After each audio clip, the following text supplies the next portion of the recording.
in the glittering light of the chandeliers. The ballroom was bathed in rich golden light, and outside the long windows, London was turning gold too. The leaves of the trees flamed yellow and orange, and 100 little lights twinkled in the distance as a soft blue twilight fell. In the ballroom, a string quartet played an elegant waltz, and young ladies in white frocks danced gracefully with upright young gentlemen, whilst their mammas watched approvingly from the sidelines. At the edge of the dance floor, one of the sons of the house was being chivied forward by his own mamma. "Good heavens, Rupert! What is the matter with you?" Lady Grenville pointed her fan in the direction of a young lady across the room. "Look, there's Lady Cynthia sitting all by herself. Can't you go and ask her into supper with you?" But Rupert shrugged her off. He had no interest in his mother's social gatherings, which he thought dull and old-fashioned. He didn't want to dance with the prim debutantes, or to chat with their earnest dancing partners.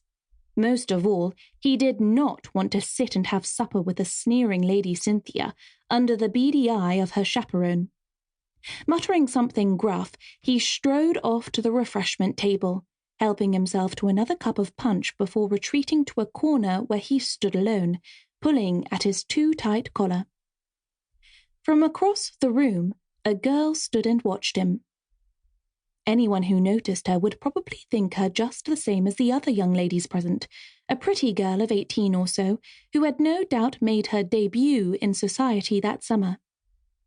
Yet a sharp-eyed observer might have noticed that there was something different about her. It was hard to pinpoint exactly what it was. Perhaps her stylish white gown, perhaps her shining dark hair with a vivid spray of crimson roses pinned against it, or perhaps the bright gleam in her eyes as she glanced around the room, as though she was seeing it more clearly than anyone else.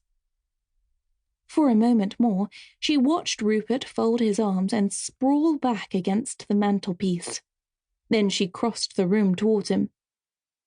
"These balls are so dreadfully dull, don't you think?" Rupert turned in surprise.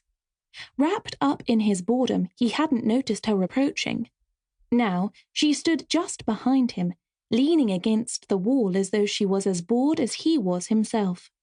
He looked up at her, for she was taller than he was, and his eyes widened. Well-brought-up young ladies did not normally go wandering about the ballroom, starting up conversations with young men to whom they had not been properly introduced. "Oh, yes, rather," he stuttered in reply. "I'd much rather go out on the town, wouldn't you?" She flipped her ostrich feather fan open and began fanning herself lazily. "Perhaps to the Café Royal. Now that's quite a place. You never know who is going to be there, or what is going to happen." "Oh, rather," said Rupert, more enthusiastically this time. He'd never actually been to the Café Royal himself, but he'd heard it was a wild and exciting sort of place, 1,000 miles away from his mother's sedate ballroom. The girl let out a sigh. "If only we could escape, but I suppose we'll have to put up with all this instead." She gestured dismissively towards the waltzing couples.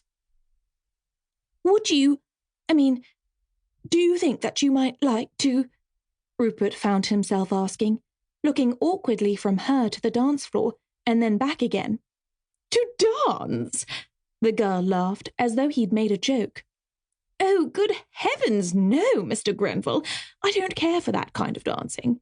If it was a ragtime tune now, that would be different. But I know. Why don't you show me around the house instead?"